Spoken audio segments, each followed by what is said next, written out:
everyone. Welcome to this panel with some of the directors as part of Tape's Snapshot season. My name is Grace Barber-Plentie. I'm a film programmer and friend and supporter of Tape, so I'm really excited and honoured to be on tonight's panel. I'm joined today by Milisuthando Bongela, S.Pearl Sharp, and Cauleen Smith.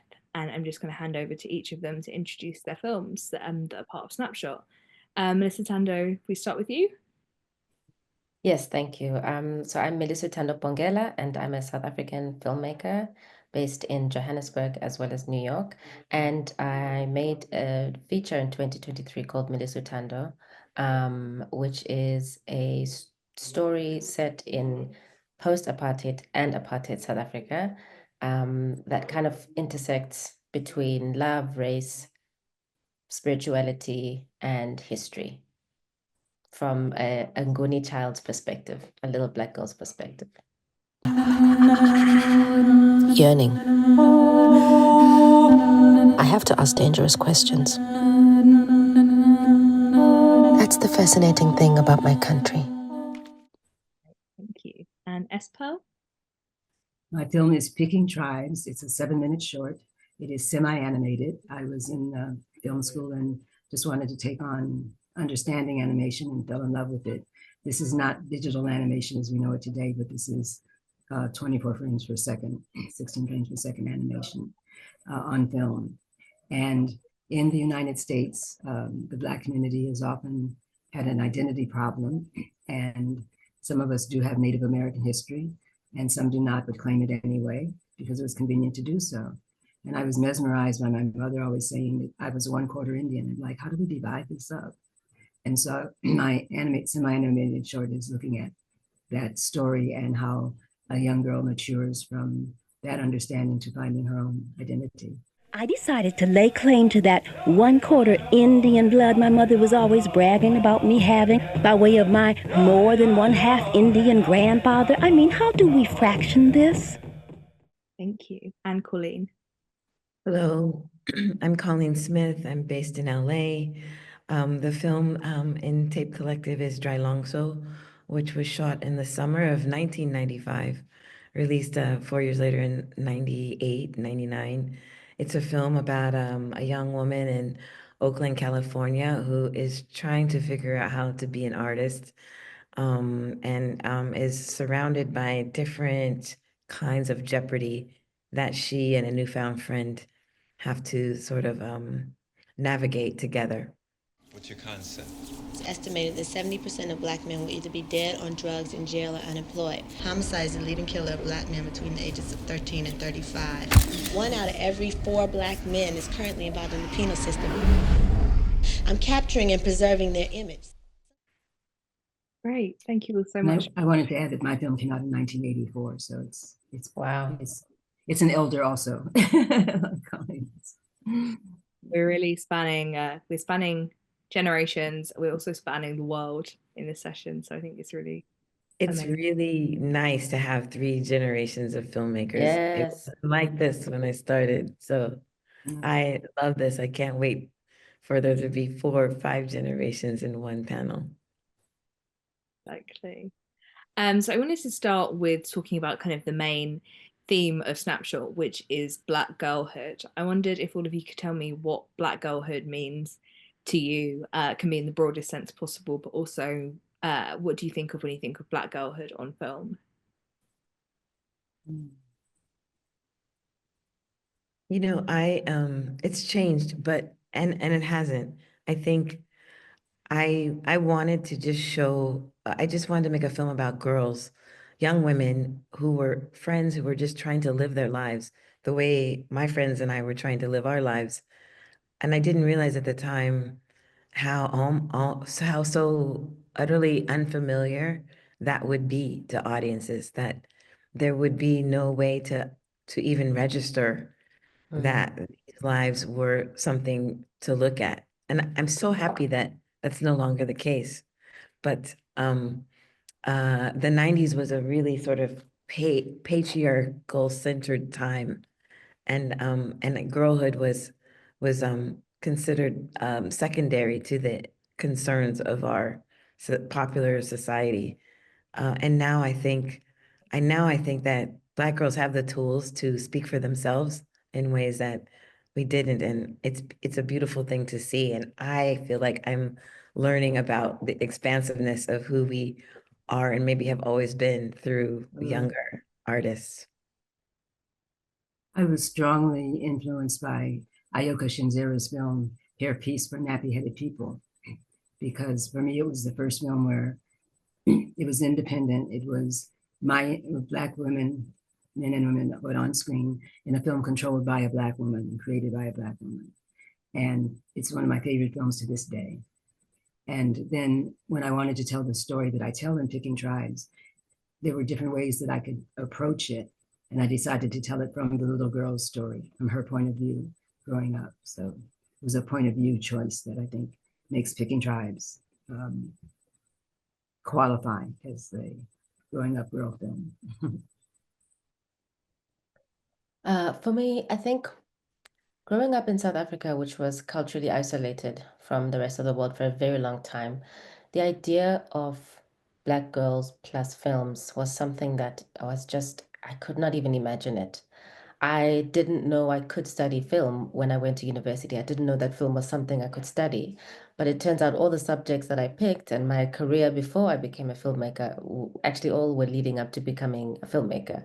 But it just never occurred to me that this thing called a camera and the whole idea of a movie has anything to do with me. We were always on the receiving end of many, many films coming from whether it was the United States, Europe, India, and the rest of the continent of Africa.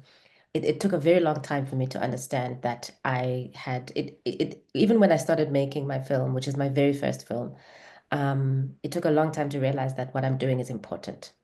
I took it for granted. I thought I was just filming my friends, my family, talking about something that's interesting to me.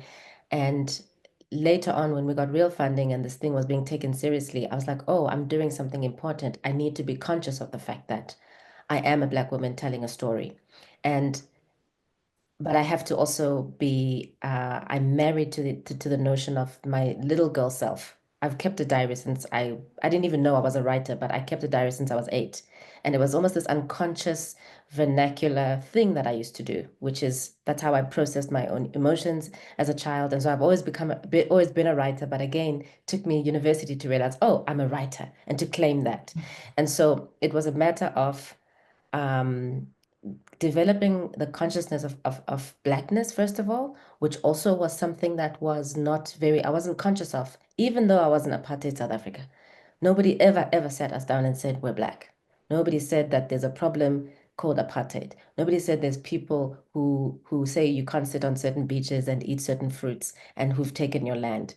And I think my parents were doing, what they were doing was trying their very, very best to develop a sense of humanity in us and to have us cling to Ubuntu betu, which is our Nguni culture, the base humanity that is the thing that lives, that's alive before you are alive and keeps living after you die.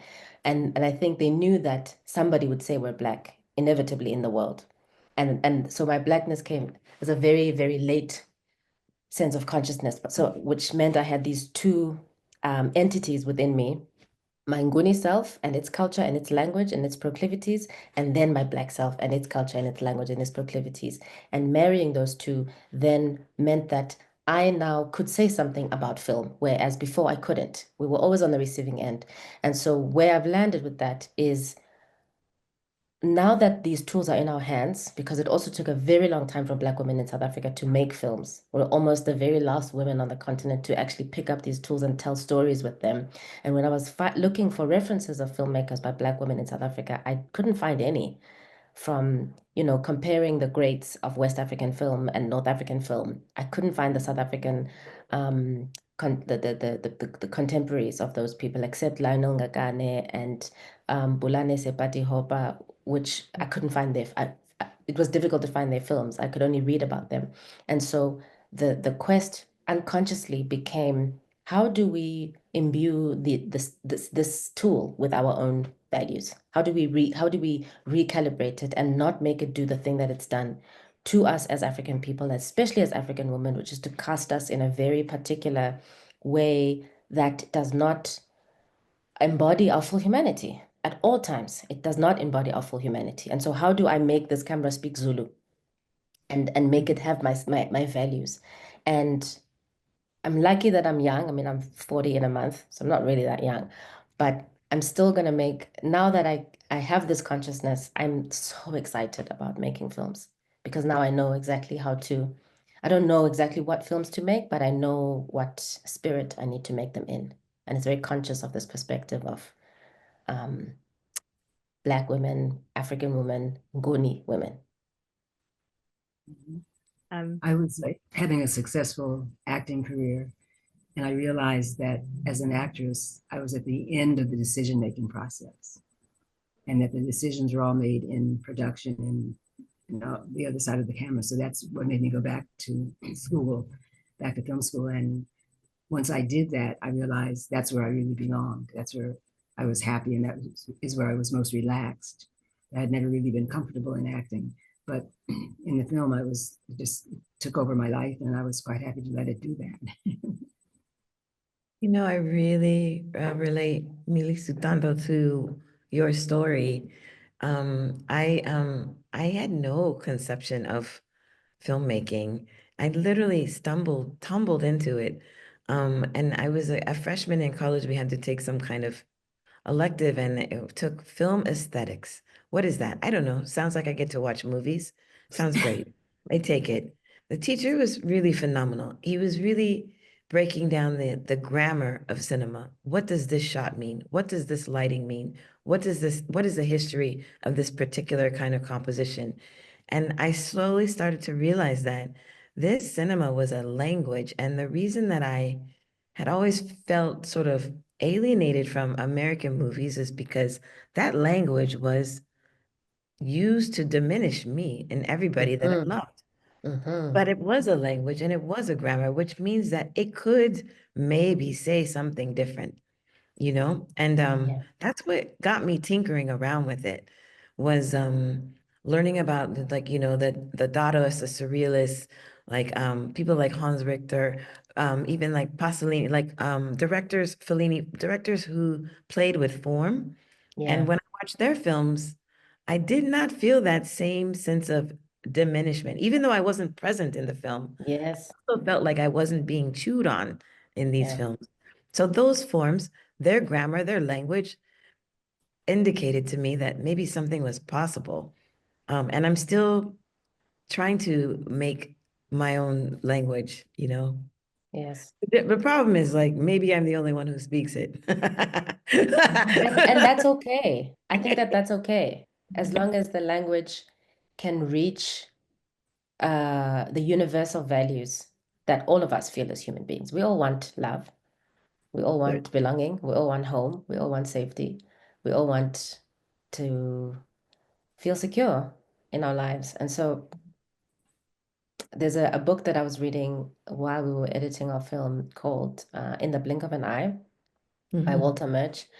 And there he says that, each film speaks its own language. And it finds its audiences, people who will resonate with that language. And when you're making the film, you have to also learn what you have the alphabet, but the film and the whole process teaches you how to articulate sentences in the language of that particular film. And And I I think think at the beginning of that, still. I think when that film reaches people in your language, they will see that they are not diminished in your film.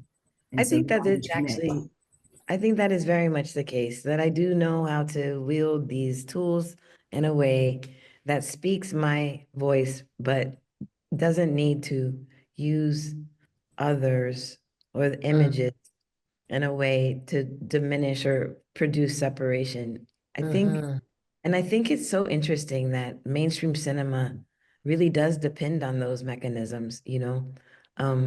It shocks me, even now when I watch TV and the sort of semiotic messages that are embedded in the lighting, in the shot, in the composition, scale, like colors. Yeah. I'm like, this is, I maybe they don't see what they're making. And you know what I mean? And Yeah, I know it's exactly what you mean. fascinating to me. And it's why I keep making films, is because I think there's something really exciting about really consciously like using all these tools, collaborating with people and having this sort of chorus of intention that's about producing an image that has liberatory potential instead Yes. of something else, you know? I don't even want to ask Yeah. questions. I just want to listen to I love that. all Love of that. you talk for hours. But one thing, and I think this kind of ties into what you've all just been saying, something that I kind of was struck by watching all of your films is how kind of fluid and not easily classifiable they all are when it comes to kind of like genre. You know, I think even, you know, S.Pearl, you could say with your film, it's an animation, but your film is so much more than that. Milisuthando, you could say, you know, your film is a documentary, but it's so much more than that. So I'm just interested how you feel about the idea of genre and, you know, prescribing to a certain genre when it comes to filmmaking, and also your films being perceived as specific genres. Well, you know, my film gets a lot of flack for not having a genre or mixing too many genres. And I have two responses to ideas about, I love genre actually, like the deep study of like a Western genre or science fiction. I love these like narrative forms, but I don't think that genre actually captures the complexity of life, like our life, particularly I think Black people's lives.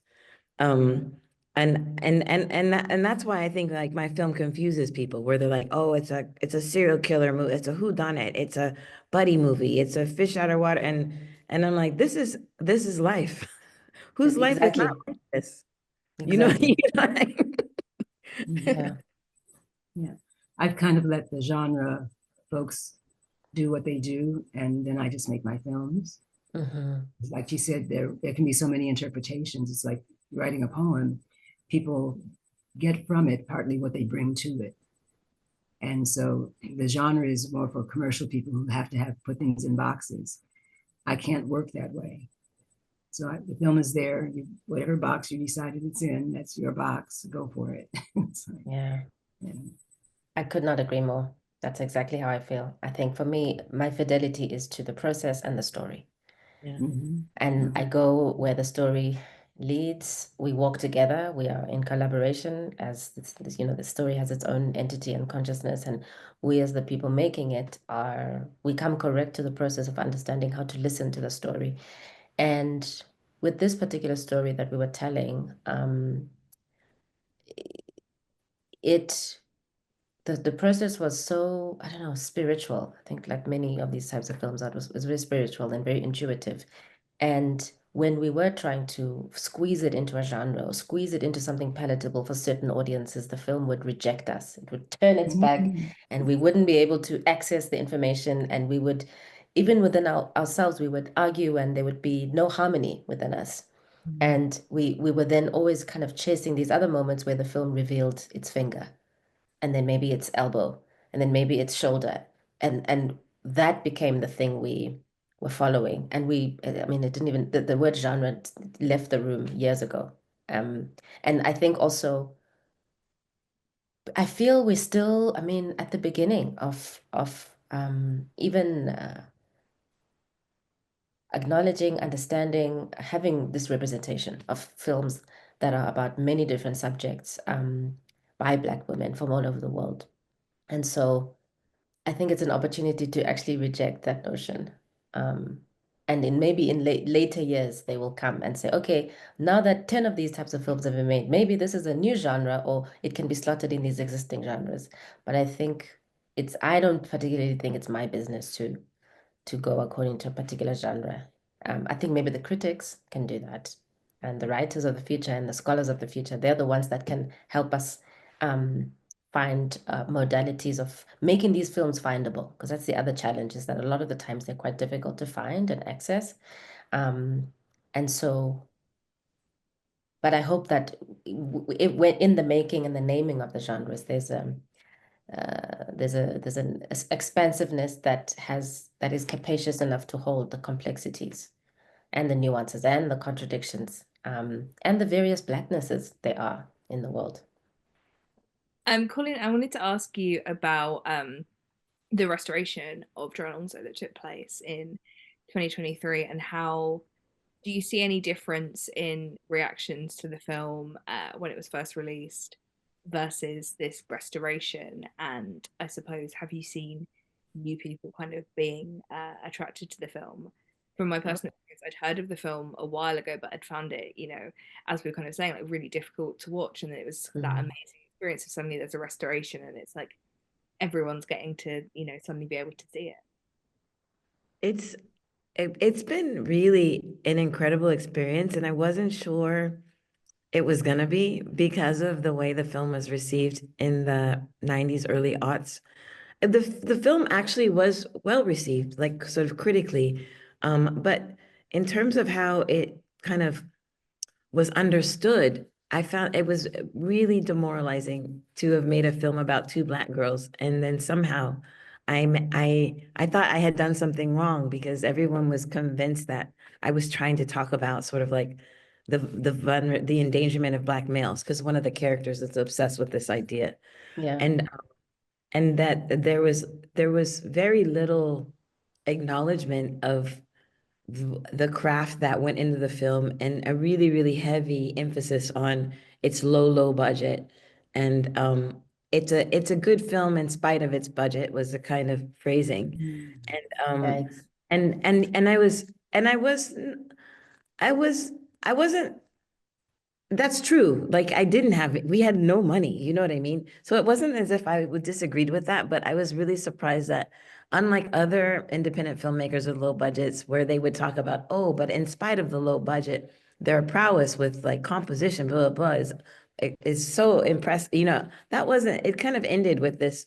She made a film. It's about the endangerment of Black men, and it was low budget. That was really kind of like where it ended. Now, and I was dreading kind of like having to do Q&As about this film 25 years later, because the questions from the audience were so banal and just it was just soul crushing. What was the budget? What film stock did you use? Just these like banal, stupid film festival questions that people are subjected to. What lens was that? I mean, really, you can't figure that out? Come on. Anyway, so I was just dreading that. I was dreading having people say, what should we do about the condition of Black people? My response was then and will always be, I'm not a social worker. I'm telling a story and making a piece of art for your consideration, So I was dreading it. And then the restoration occurred. But I remember sitting in the lab to do the color timing, and I couldn't even really see the film. And the color mixer was like, doing all these things, and Mark Toscano, the restoration guide, was like, they were so excited about like every shot and like pulling the color out, and I couldn't even see it. I think I had so much PTSD from this horrible sort of like past festival circuit. I'll make this short, you guys. I'm sorry. I don't want to take up all your No. um It's very and interesting. when the print was finished and I had to sit and watch it all the way through, which I hadn't done in like 25 years, I was like, this film is beautiful. And then I did a Q&A, the first one, and it was all these young people, young women, female identifying people, and their questions were so smart. And they were so invested in Pica. They were obsessed with this friendship. And they understood the film completely. They were pulling things out of the film that I put in there 25 years ago and had forgotten about because they had not been discussed since. And there they were pulling those things out. And I feel like this like new generation of film watchers who have embraced the film just gave me this enormous gift of like returning the film to me, that I only really agreed to the re-release because so many people worked so hard on it, and I felt like their work deserved to live on. But I wasn't convinced that the film really had that in it. And it's just been a gift actually to have a younger audience, sort of like a feminist forward audience of young female identified people take up the project of thinking about Toby and Pica, these two young women. And it feels like it's kind of a vicious circle thing. Like, it makes me really sad to hear that the film wasn't appreciated upon its release, but also the fact that you have now found this audience is such a beautiful thing. And I'm sure also you've inspired a new generation of filmmakers. Like, oh, she was doing that, X amount of years ago. Exactly. I see Milisutando's hand. Yeah. I feel like it's good that you've got your flowers now, but I'm sad that you've had to wait so long. No, I sound much more bitter than I won awards and I was acknowledged then. It was just like this long slog of the culture of cinema, which I imagine Milisuthando, that you're dealing with in some way. Just the kind of the industry, like people who want to know what genre you're working in, people who want who suggest maybe there should be a white character in your screenplay so that, our we can circulate this film better. Like just I think that the years that I spent working inside of the industry after Dry Long So really kind of taught me that I didn't belong there, and that I had all these skills that maybe I could use in a different terrain to produce a different kind of conversation, But I don't want to sound as if no one liked the film. People were so kind and generous even then. It's just this is a very different conversation now. Thanks. Yeah, I went to watch the film at the Lincoln Center by myself on a Thursday afternoon.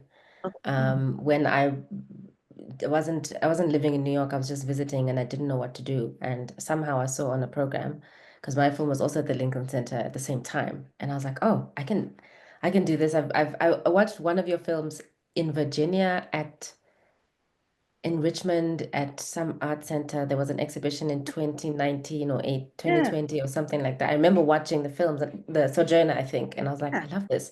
So I recognized your name and I was like, let me go see this film. And I was also, it happened. So on one hand, I was completely inspired by the confidence of the story and how almost it didn't feel so self-aware. I feel like a lot of the times now we have such self-conscious films about, we're making films about Black girls. And that film didn't feel like that. It just felt like a story, and it happened to be about these two girls and their friendship. So that released some tension in me, number one, as a storyteller. But then I was also trying to make a choice about how I didn't actually want to be part of the industry. I think I feel I don't really belong within that space where the ascension can be quick, especially now, the ascension is so alluring, they're looking for stories by us, da da da da da. And it was at a time when I was didn't have a language for naming what made me so uncomfortable about the industrial process, and where else can I fit, where else. And so I'm also kind of moving towards the art world and another world that where I can find the audiences and where these stories can kind of not exist within this space where they're exploited for other things.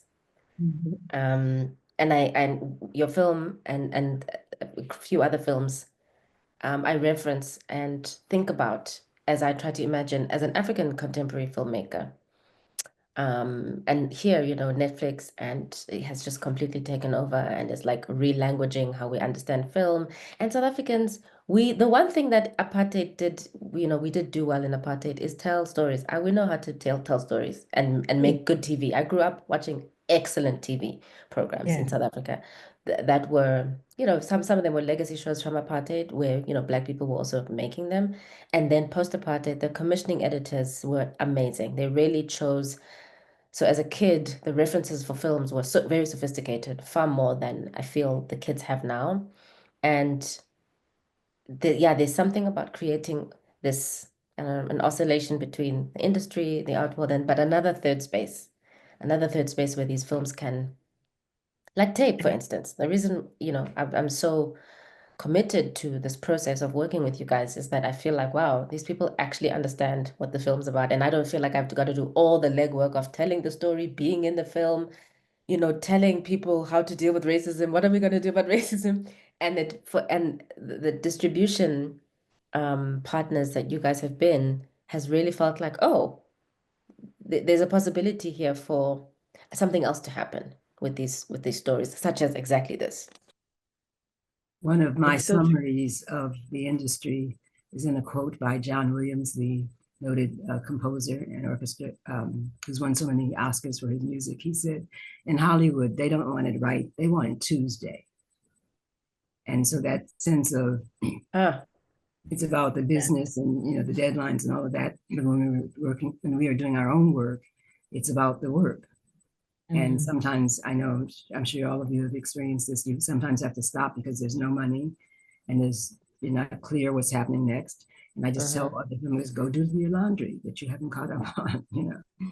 But we have that's one of the blessings of being independent, with all of the stresses of raising money and making things happen, getting the right people in for your film, that we have that moment of we can make it right and not have that kind of deadline on our heads. So I love your how S.Pearl, how you are still so, I don't know, positive, optimistic, determined after decades of working in this industry. Because when I think about what you and your peers were facing, some boundaries, some barriers, some biases that still exist, but by no means with the sort of ferocity that they existed then.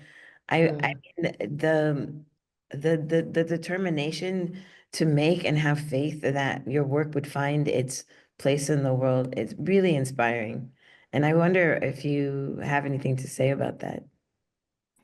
I think that the kind of work that we do is ancestor driven, that we're in it. I know each of you in moments have looked to the ancestors for support, for guidance, for answers.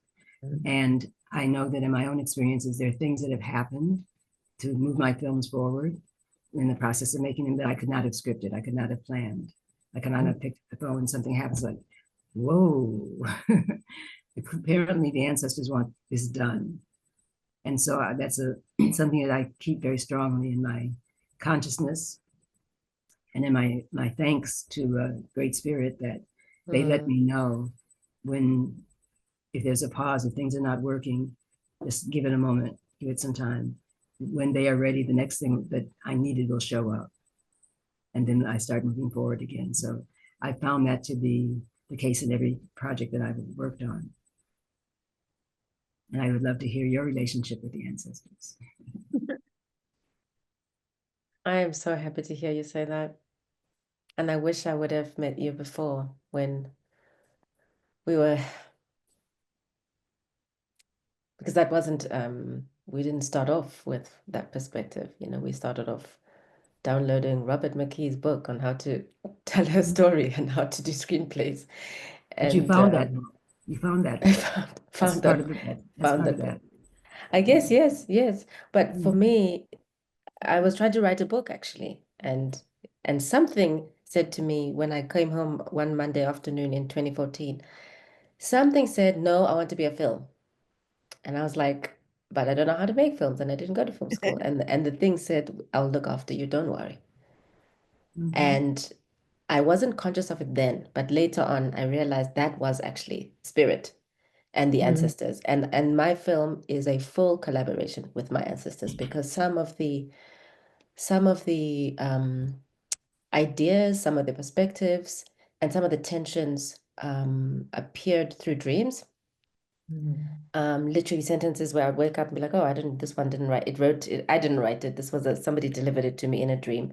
And also we worked with the understanding that the entity of this film, it already exists.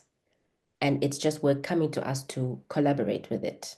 It's not necessarily, we're not vessels because we're working the whole time, but we have to come correct and understand that there's something far deeper and far more profound than what our collective, individual ideas and egos are trying to do. And so how we kept ourselves conscious of that in our edit suite, for instance, and we edited the film over 2.5 years, was we used to have a candle in the edit suite.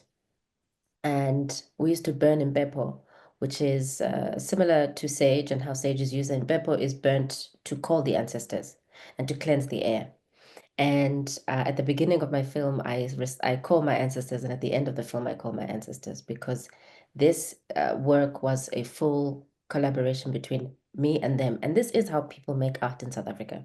This is how people have always made art in South Africa, because the role of art, the understanding is that it's not just for entertainment. It's not just for, it's a pretty picture, let me buy it and put it within the value system of the art world. This thing is supposed to help people.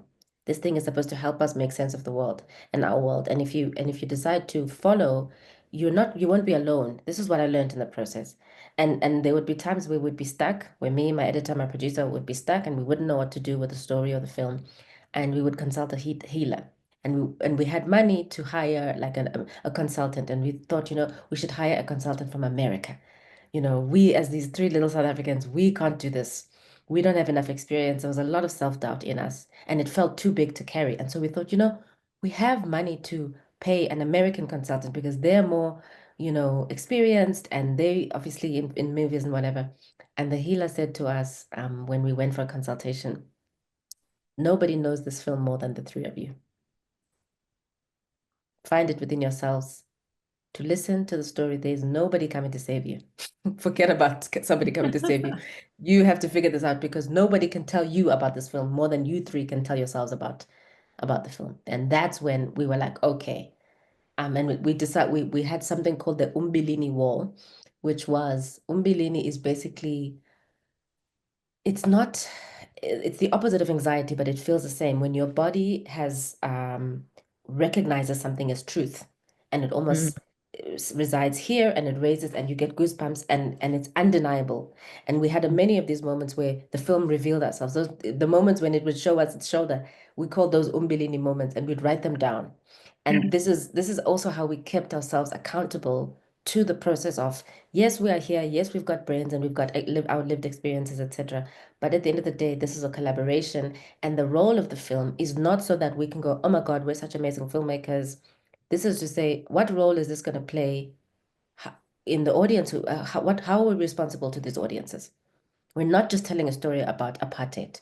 We're trying to understand what was apartheid actually, so that we can understand its mechanisms, so that we don't also reproduce it in our fight against it, which is what I see happening.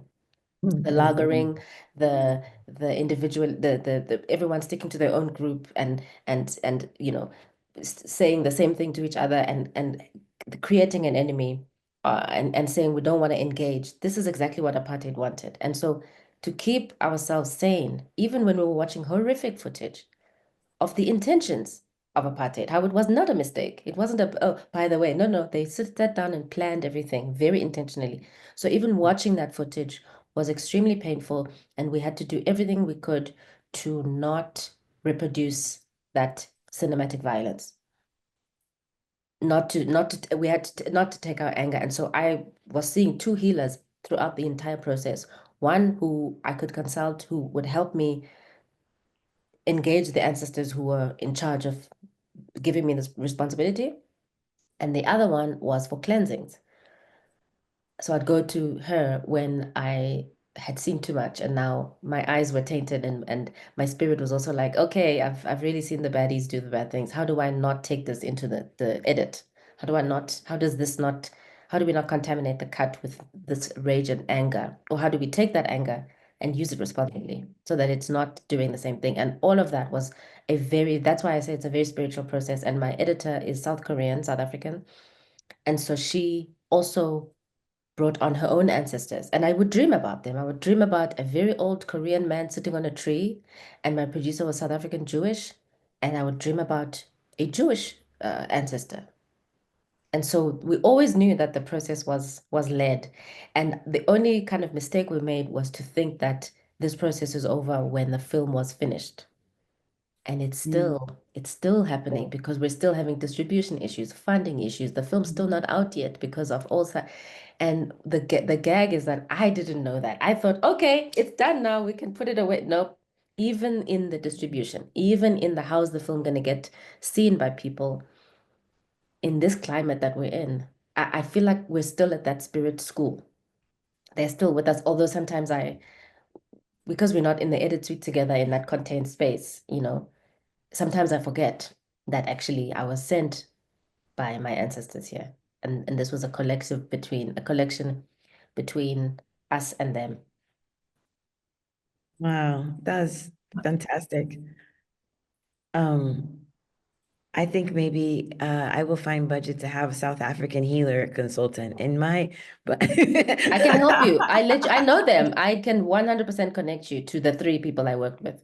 fantastic. I mean, you know, I it's there has this been this like long conversation in my mind around the way in which I can't explain anything in my life without understanding that I'm really held by ancestors. And I don't have any practice or rituals or anything. I don't have any proof other than I can't quite explain how I even exist given the circumstances. You know what I mean?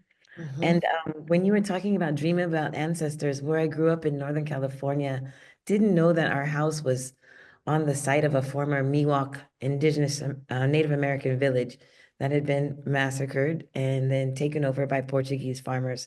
So where I grew up, this behind our house was always we called it the swamp because it was always full of water, muddy, cattails, ducks, quails, frogs, and we would play in there. But what I didn't realize was that this place was remembering being a lake. And then playing in there, we were always told, be careful, bad people, don't, like, it's dangerous to be alone. My brother and I would wander off into this muddy swamp, looking at frogs and birds and plants, and I would feel absolutely unalone. Like, I would feel absolutely held. And I am convinced that these were Miwok ancestors who were just there and let us play. Like, you know what I mean? Helped us play. And but again, like and it's funny because I'm getting chills even just speaking of them. I feel like they have followed me everywhere I've gone. And when I went to South Africa, I had a really interesting experience where I had a real moment of confusion. So I was talking to Khoisan man, and he was showing me that instance that you spoke of. And I heard very loudly this voice, but it was a language I did not know. And I think it was Miwok. Like I felt like someone was, I had brought someone with me who wanted to have a conversation about this herb.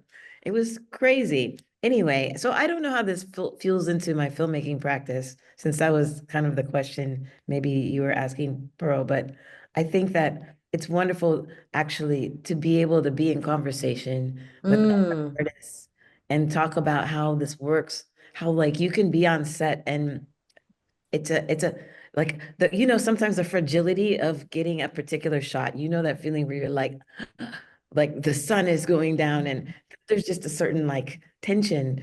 And then I would, take a deep breath and then all of a sudden it would occur. It would happen. And there's no explanation. Even the crew would be like, I saw you take that deep breath. Like like how did that happen?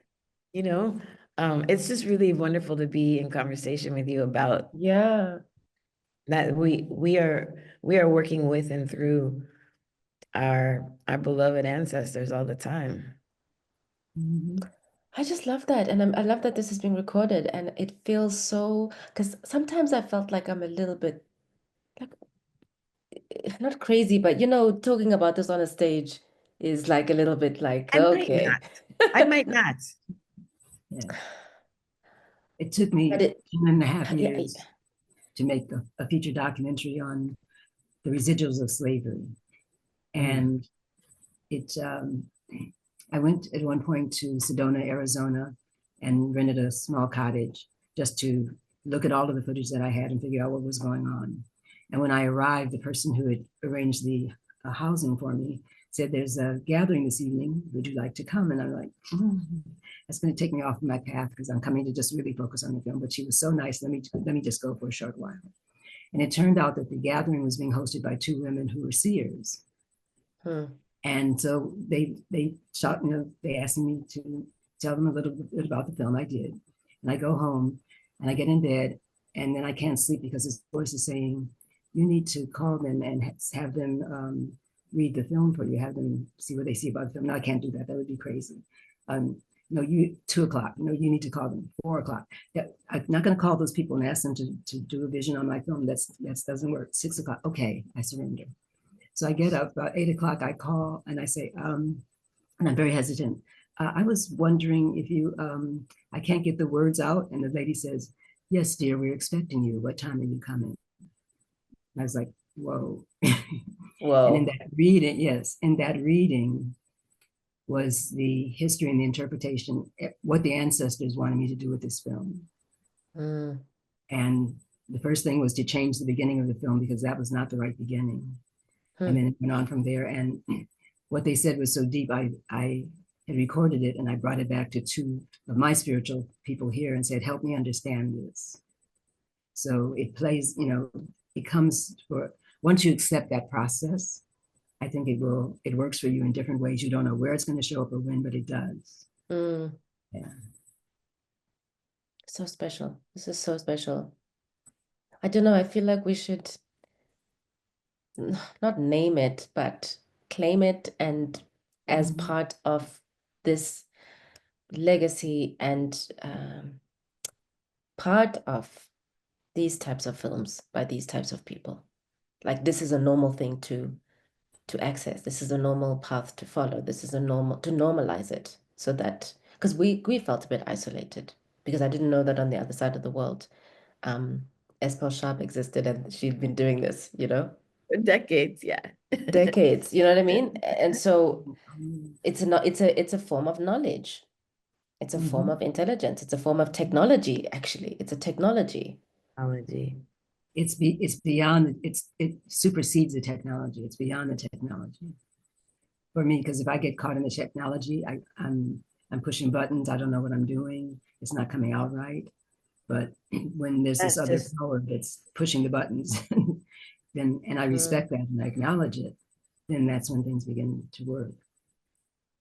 I'm really struck by just kind of the way in which you all talk about film, obviously the way in which spirituality informs all of your practices, but I think also there's just something about this honesty and the way that you kind of treat film, I suppose, as being more than just film. I think sometimes you hear from directors and they'll be more focused on the practical. It's like, I wrote this script, we had 30 days to shoot it, I used this camera. And I'm just wondering if kind of this honesty and this openness, I guess, if this is what makes your films the way that they are, going back to talking about kind of lack of reliance on genre and like interpretation. I wonder if your intentions are kind of producing the kind of films that you're making. I hope that question sort of makes sense. I do. I have a philosophy about how I make a film, and I'm still trying, even with the way I grew up and everything, that the way I was taught to make films, it's a real colonial impulse. There's a way, all the language around filmmaking is the language of war. When I was in film school, they told us to read The Art of War, to learn how to plan battles, and that is the way to think about filmmaking. And honestly, some of those ideas and thoughts were useful, but because I look to music so much for even how to structure my stories, when I watch musicians, I am so envious.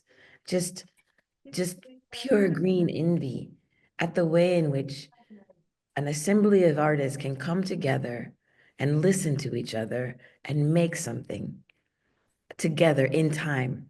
And there's a part of me that's always trying to get my film crews to like work like a garage band where we're making something together in time like that.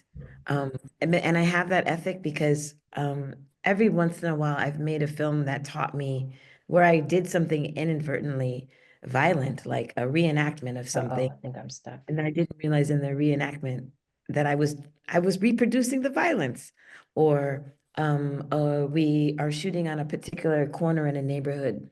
And I didn't realize that by setting up there, I was preventing some unhoused people from doing something that they normally do at that time of day at that place.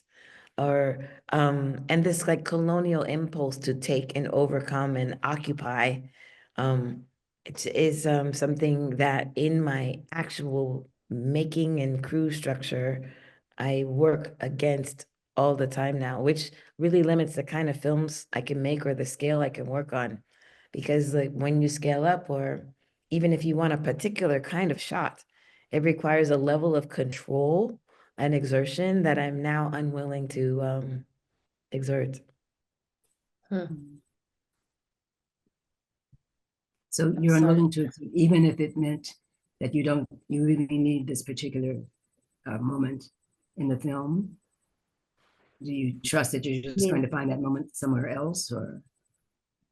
I guess so. I mean, to me, it's if the moment I need in the film requires that level of extraction, occupation, violence, then I don't need it.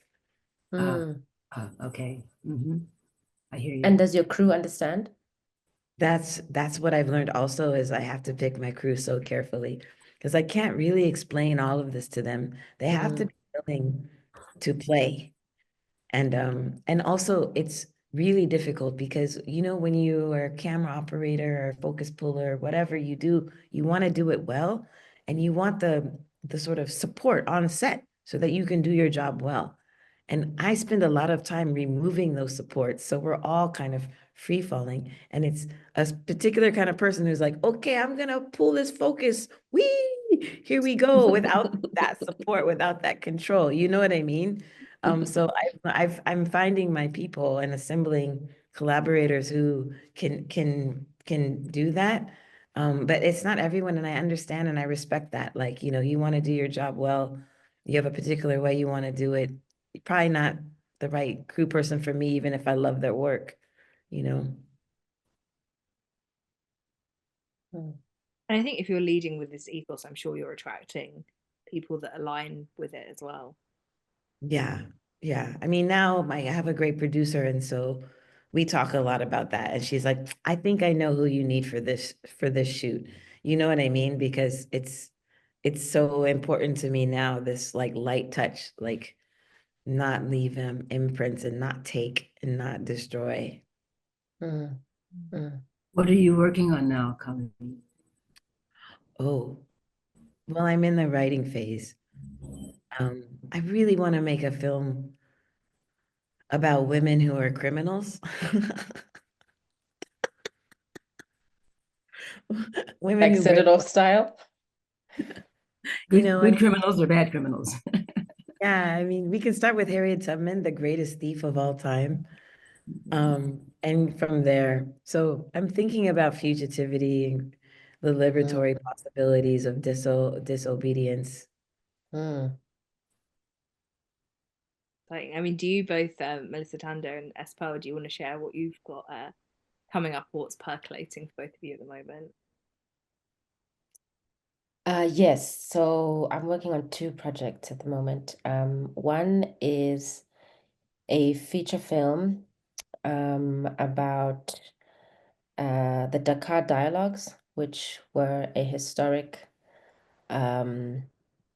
the historic meeting of some Afrikaners during apartheid and 17 members of the African National Congress who were in exile, that took place on Gorée Island in Senegal. And so I'm interested in dialogue films. I think my work is it's dialogue based. And the story goes that they all arrived and they had to resolve something in 4 days. They had to come up with a manifesto or the conditions of how South Africa was going to be. And of course, the apartheid regime didn't want this to happen. But in my research, I'm finding that this kind of was the precursor to the South Africa that was negotiated in 1994. It started with this dialogue where Senegal and the Gorée Island Institute offered this third space where these two enemy forces were not willing to meet in South Africa and couldn't meet in South Africa. And so what role did that place play? And we want to fictionalize it. But my collaborator, Hankyo Lee, and I have never made fiction before. So we're going to make a short. We're also, at the same time, we're going to experiment and practice with a short film about a dinner party that my friends and I had, in which it's also a dialogue film, which there are 4 different perspectives on the table. And the question that we're all fighting about is, did we forgive white people in South Africa? Ooh. And one of the characters says, Can I come to dinner?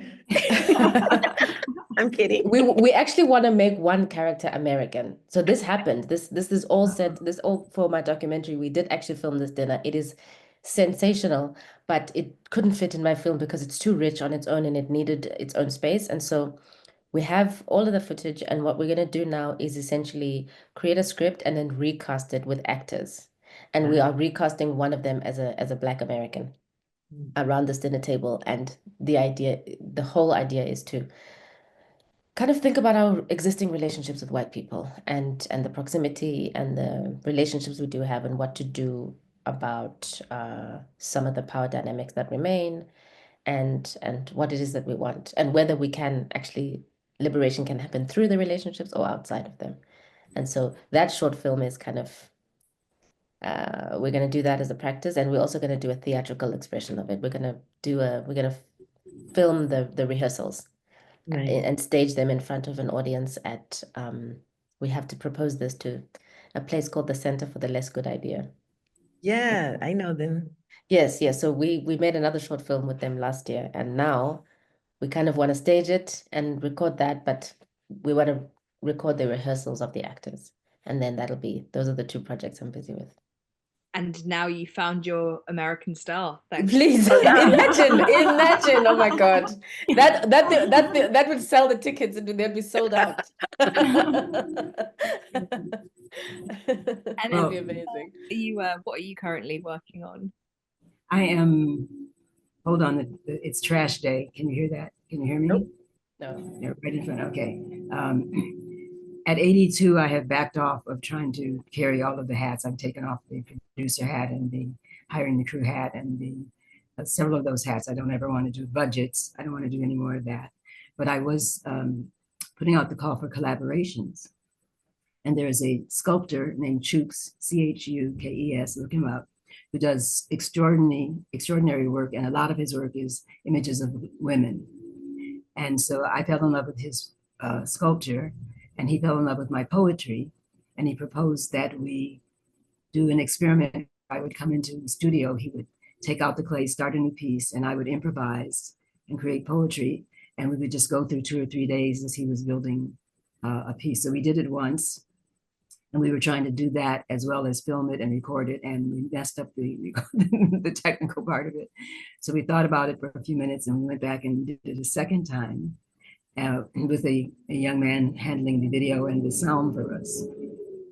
And then the fires came here in California, and the piece that he had created, which we had been in the kiln drying, was caught in the fires. So it's currently it's currently in a sculpture hospital where they're trying to save it. But I've just been really doing collaborations with other artists. That's what I asked for, and that's what's been coming forth. And it's been really wonderful to not have to carry the weight of, being a full, all of the film stuff, but just to show up with whatever part of the art I'm going to present. So that's what I'm working on, that piece with him. And then I have a series of short stories, which were supposed to be short stories, and some of them came out as film scripts. And I've recorded them as an audio disc, but I want to take a couple of them and actually finally film them, which they've been waiting to be film scripts for 20 years. So that I will be looking for some collaborators to make that happen. Amazing. Yeah. I can't wait. Amazing. I'm also working from when I get back to New York for the African Film Institute, but based out of New York, and I'm going to be doing some programming for them. And I would love to talk to you afterwards, S.Pearl, to maybe see if we could program some of your films. Okay. Later this year, your short films, so both of you actually, because we can do whatever we want. And I'd love to maybe host a theme about like films that are made with the ancestors or something like that. But maybe the audience won't know, but the way that it's been programmed will reflect the process and the intentions behind the filmmaking. So I'd love to talk to you afterwards. Let's do that. Thank you. The connections are continuing. This is And Cauleen, are you in Los Angeles now, or? I am. Okay, all right. Let's connect. And you're in New York? No, I'm in Los Angeles. You're in Los Angeles? Yes, that's what. Yes. Well, we should visit then. Definitely. Yeah. So we are almost at time, but I just want to open the floor up once again to all of you. Are there any final questions that you'd like to, or musings that you'd like to ask each other? Can we stay in touch? That's my Yes, I only. was about to say, can this not be the only time? Absolutely. Can we please carry this on? Because especially the generational aspect, I don't know, this feels so right. I was not having the greatest day before this, and now I feel like this was such medicine. I mean, I feel like what I wanted to tell you, Milisuthando, is that you don't have to reinvent the wheel. Like you should call us with questions. That was the loneliest part for me, is not having people to call. And so I don't even know. I'm really out of the film industry now, but sometimes you just need a different perspective on these sort of Yes. propositions or questions or even potential collaborations. And I don't want you to feel like you don't have anyone to even just be a sounding board for that, or those questions. And though, because Honestly, I have felt like that, so thank you for that. I know, I mean, it's the nature of the business, but you have us. Thank you. Thank you so much. And some of our friends too. You have Yes. us. That's what I meant by us. I meant yeah. us. The community. Yeah. Yes. Thank you. It means a lot to me. And I'm also navigating living in a new country, living in America, and not really knowing too many people in New York outside the documentary world. Why did you move there? I'm trying to move to Joburg. I don't understand. That's the Because coolest of my thing. husband, because I met my husband there, and it was not planned. I was not trying to move to America, but I did fall in love with a wonderful person, and I thought, I can move, I can change my life for you, but we're now doing both. So this is the first Good. time I got my green card just before January Okay. 20th, thank God. And so now we're beginning the process of setting up both South Africa and New York. Great. Yeah. And if you move to Johannesburg, what would you do, Cauleen? I don't know. I just feel like, and I don't really want to leave the United States.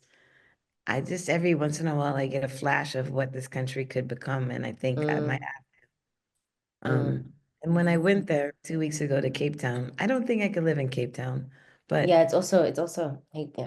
yeah, It's apartheid is in full effect in Cape fully, Town.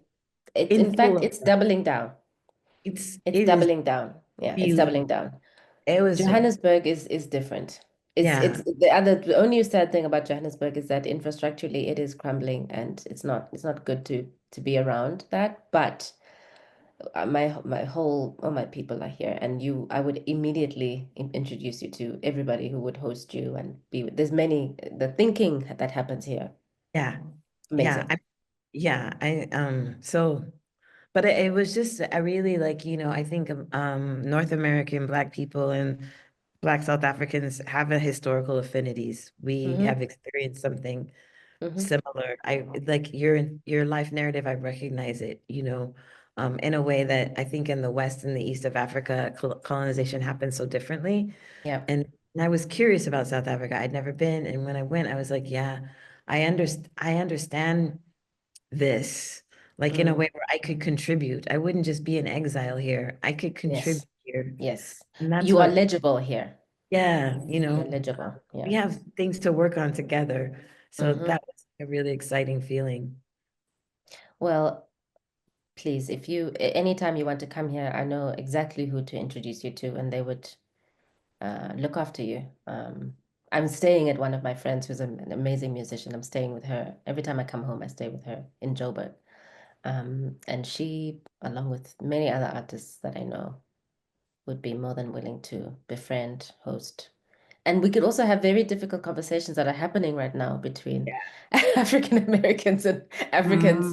There's a I very mean, there's a difficult low-key conversation that's tension, happening. right? There is a low key, some kind of it's not low key anymore. Somebody blatantly said it to me in a few weeks ago. It's not low key. It's the cat's out the bag. It's almost like a debris that's come out in this new Trump universe that we're living in.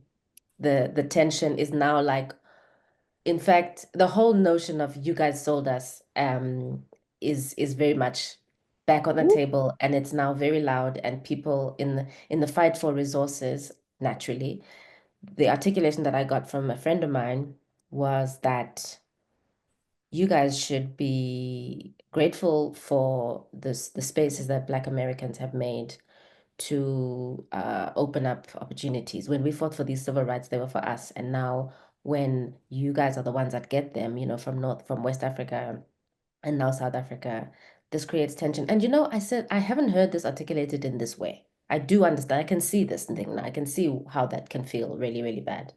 But I see a new, I don't know, like this factioning that's happening in a way that's in the spirit of this energy that we're in the world, this kind of negative.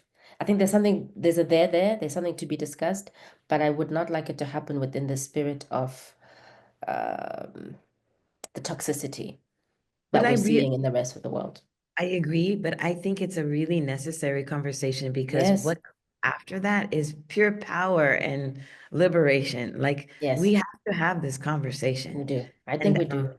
And it's been, I mean, we should talk another time because it has been bubbling. And when I was on Gory Island, I thought I was gonna lose my mind. Like I was so angry. And I never felt that kind of, and everyone, all these Black Americans around me are crying, door of no return. And I was just like on fire, furious. Like Wow. I'm not sad. I'm angry. Like I'm furious. And I was like, there does need to be a conversation about all of it, because what's on the other side is a Pan-Africanist consciousness that has Yes. kind of died out and needs to come back. It's died out, and it's been cannibalized almost by capitalism and like the need to Neoliberalism. Neoliberalism and like how American imperialism is also like the added thing that we now receive on this side. This idea of a national identity instead of a Pan-Africanist, like it was just, they really came after it and they destroyed it.